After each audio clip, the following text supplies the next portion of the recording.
I was kind of working in radio initially, and they asked if I'd go down and work for the NZBC in Invercargill. And I said no. I don't know what made me think I could say no, but I said no, I'm not going down there. Besides, I've got a girlfriend in Wellington. And actually, they should have fired me straight away, but the editor came back the next day and said, okay, fair enough. How would you like to work on the TV desk? And back then, to work on the TV desk was the thing that everybody wanted. Everybody knew that television was going to play a major role. And it was like saying no to something and then being given something far, far better as a reward. It should never have really happened, but it did, and that's how I got into telly. Yes, it was exciting back then to walk into a newsroom and find yourself standing next to Dougal Stevenson and Philip Sherry and Bill Toft. Fabulous, fabulous people that I've been watching on television at school. I loved it, and everything, of course, was very new. Eyewitness News was a brilliant news program. I still think that Eyewitness News, when was it? About 82, 83, where we kicked it off. And Sean Brown was producing it up here in Auckland, and with Terry Carter, who were two very, very good journalists. I was running the Wellington end of it. I think it was the best news program that's ever been made. I remember the opening show, we cut live to Anne Ordain breaking the world 3,000 metres record or something like that, 3-mile record or something. And you'd never have done that in the news up to then, but it broke a lot of new ground. I only interviewed him once actually, and the thing I remember about it was that it was for Eyewitness News. Our normal political reporter was not available, so me as editor did the job. And I'd never interviewed him. And I was surprised at the level of alcohol on his breath, for one thing. But also, what's frightened me was how scary he was just to look at you. It made you nervous.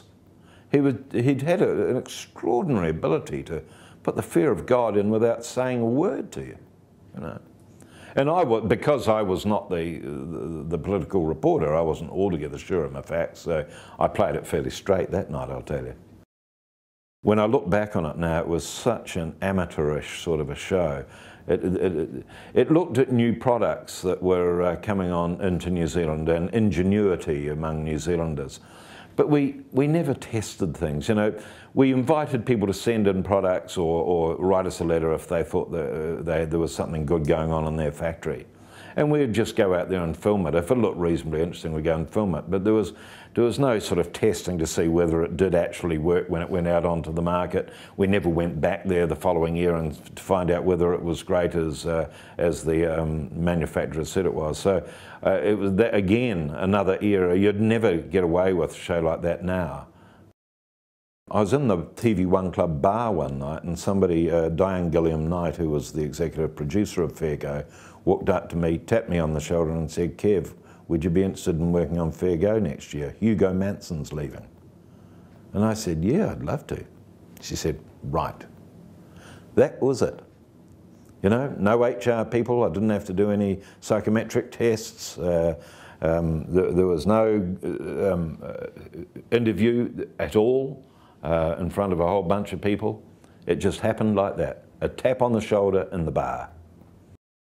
He only worked for 1 year after I joined. I think that was just a coincidence.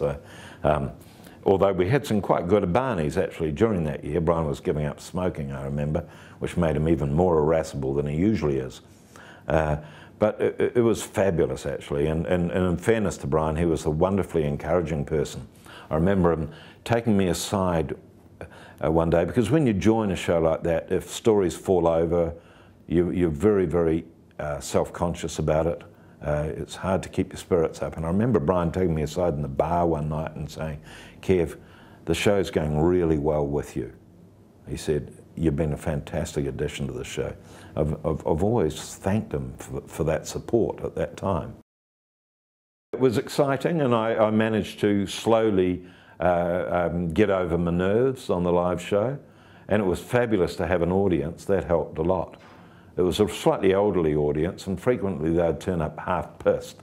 It'd be some sort of service club come over from Martinborough, and they'd be drinking all the way over the hill by the time they got there, you know, they were in great form. You didn't really need to get them laughing. They were laughing even before they came in the door.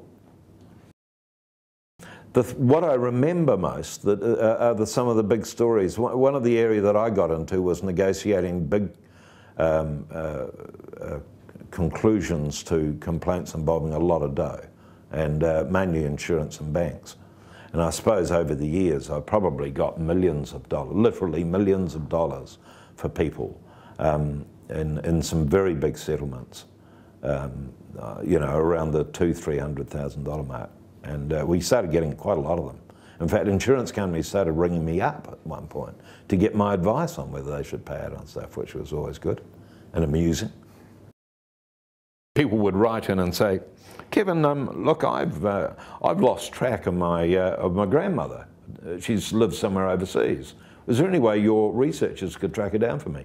Or just simple, silly things like, you know, I missed the first episode of such and such a show, and I've loved it ever since, but is there any way you could track down the first episode and show it to me? And so we'd do all these things. I must say that I think it's really disappointing it didn't keep going, because it's a hell of a lot better than most of the stuff that we're seeing now. Some of the programs were fabulous. The weird thing was that they all turned out to be extremely sad. I mean, we should have got some tissue manufacturer to sponsor it. The programs, for some reason, always ended up with everybody in tears, but wonderful, wonderful telly, I think.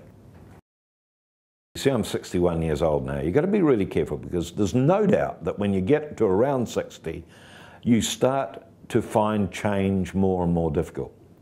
And you've got to be careful that what you're thinking is, I'm keeping Fair Go to its original kind of high standards, isn't actually, I'm resisting change in some way. And I think that I realised that maybe I was starting to do that a bit. I leave hoping that Fair Go will stick to its core work, but I know that there are calls for change. I know, for example, that this year there is a feeling on the program that it should stick less to the victim and more to the viewer. And by that they mean that we're not offering enough to people who are just watching the show as a TV program, and that we're not putting all our effort into helping the people that are writing in.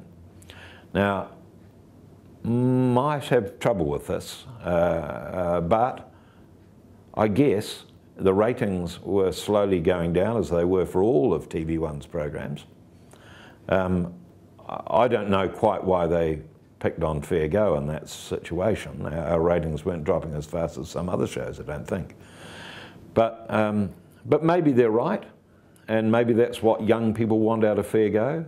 They want, if they're sitting in front of the show, they just don't want to be watching the problems of others. They want to get enough information from the show that will stop them from getting into the same position. I don't like that myself, but I'm 61 years old and I've been with the show forever. Time for me to move on, and we'll see what happens.